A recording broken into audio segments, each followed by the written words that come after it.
Hazrat Shahjalal Sylhet committee এসেছিলেন, আমরা জায়নামাজের গল্প শুনি, কিন্তু শাহজালাল জায়নামাজের সাথে তলোয়ার ছিল তা আমরা বুঝতে পারি না।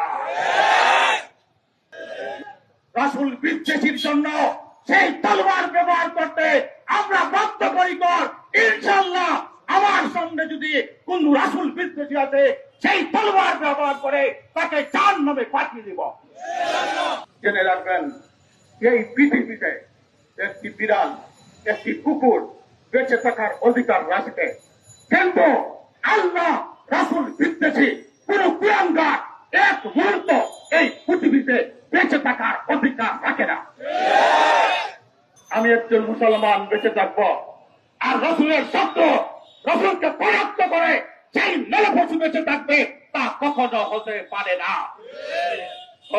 আবেগী হওয়া ভালো নয়, কিন্তু রাসূল এবং আল্লাহ প্রেমের সামনে আমরা আবেগ নিয়ন্ত্রণ করতে পারি না। এটাই আমার ঈমান।